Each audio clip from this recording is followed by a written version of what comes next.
I did not know what a subprime mortgage was or predatory lending.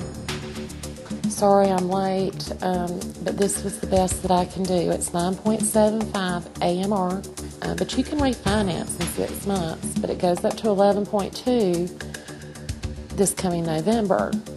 Mortgages are families' largest financial transaction, but they are among the least protected transactions that families enter into. Standing in the face of losing my home, yes, it's very frustrating. You can begin to get angry, and you just want to.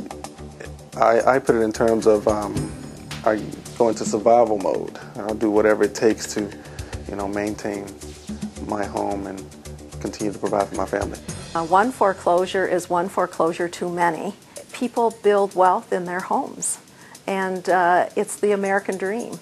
And it's taking away that American dream from people who have gotten bad loans, which is not good for a community, and it's not good for that family, and it's not good for America.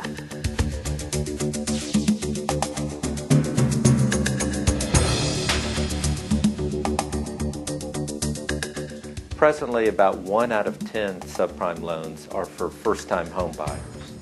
Yet, almost 1 out of 5 families who take out a subprime loan will lose their home to foreclosure.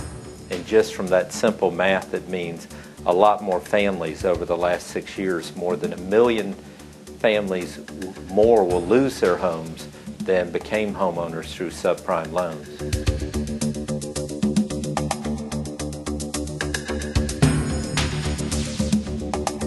I think most Americans are familiar with the devastation of Hurricane Katrina. Many homeowners, African American, Latino, white Americans, Asians, and the poor generally, were really devastated by that terrible storm.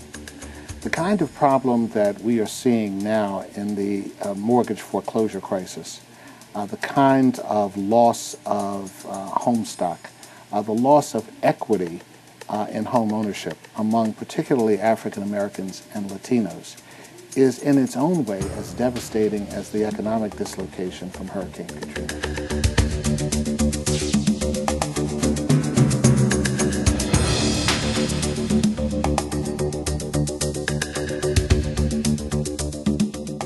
I'm very concerned that a lot of folks are being taken advantage of in our community because not only are they new to the whole banking system of this country, but also there are bad actors out there in the industry, mortgage brokers, that will put people into loans that they cannot repay. One of the concerns that we have with regard to older persons is that beyond the fact that older persons could possibly lose their homes in which they own free and clear, we also found that with regard to subprime lending, that older persons are 3 times more likely to get a subprime loan than a younger person.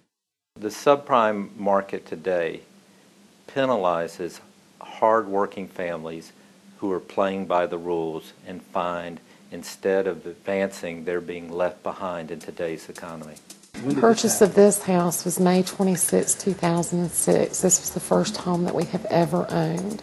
But, what got me so upset was that we were told at the time that our mortgage contained the interest, the insurance, and our taxes, and they were neither one of them escrowed in. That's where I was told that was a subprime loan, and it was 100% financing. Because of our medical bills, we never were able to save up a lot. It's a devastating thing, and not only is it devastating for that family, but it's also devastating for a neighborhood. We find that anytime there's a foreclosure in a neighborhood, it hurts the property values in those neighborhoods.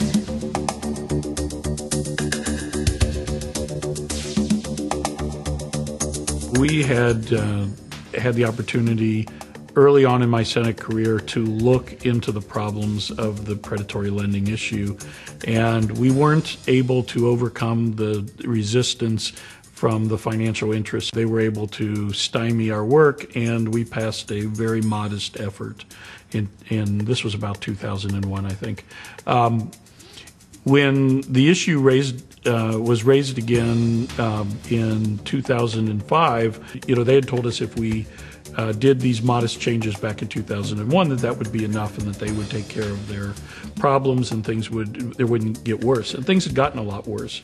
And it became clear to all those who had been here at that point that we had been misled, that the problems were much worse, and that the willingness of the industry to police themselves was non-existent. When I look at the papers today and the condition, I guess, that the mortgage industry is in, first of all, I feel relief that I'm no longer tied up in that. At the same time, I feel sorry for those caught in it.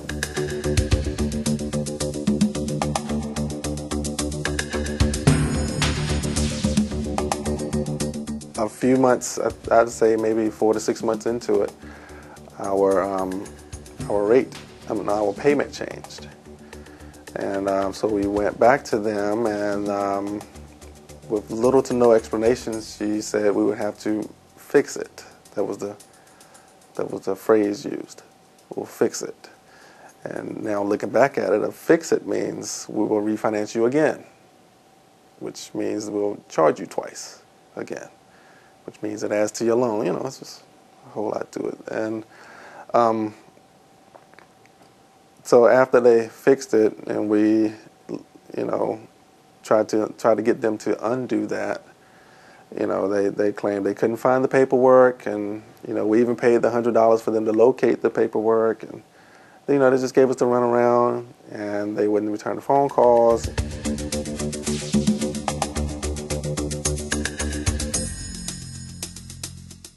As a broker, I started to get, I guess, leery watching owners of companies that I worked at start farming my leads or my loans, previous customers of mine, before 12 months. I mean, at 6 months, there was one shop that I was looking at where they were asking me, hey, why aren't you calling John Smith? And it's because I just closed this loan. There's no benefit at all.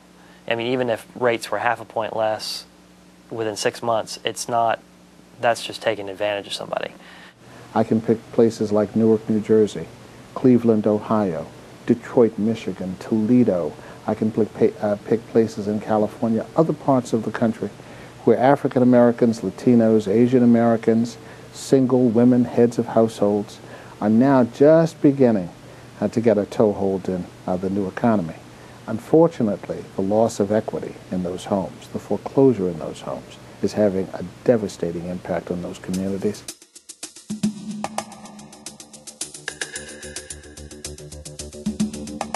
We need to let folks know that there is a major problem in our communities, and we need to let policymakers know that they have the responsibility to protect consumers from this kind of predatory mortgage lending and all types of predatory practices happening to consumers throughout this country. We're in this mess to a great degree because there has not been federal regulation. It let there be a space in which these shady operators flourished.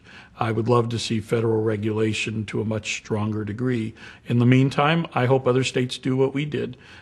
Make their climates as inhospitable as possible to people that would try to steal people's homes by saddling them with burdens they can't afford. We've got to really look at the fact that we're going to need laws that provide clear protections for individuals. We want to make sure that lenders are looking at appropriate things such as the person's income and resources and verifying that information to ensure that the individual can pay the loan. And that verification needs to be over the entire term of the loan, not simply at the beginning of the loan. There are two things that need to be done with mortgage brokers. First is there need to be standards of care that they have, much like other professionals. And second, there need to just be substantive protections on the loans that prevent the worst types of prepayment penalties and other abusive features from being put, particularly on subprime loans. We live by a code of ethics, and we think that's only fair that anyone giving mortgages to people would also have a code of ethics to live by. We as realtors believe strongly in our code. We believe that our job is to help our customers and clients and be accountable to them, and we feel that the lending industry should do the same. If I can't keep my home, I will continue fighting for these other people that have been hit. This is my life. This is my husband's and my children's lives. We have nowhere else to go.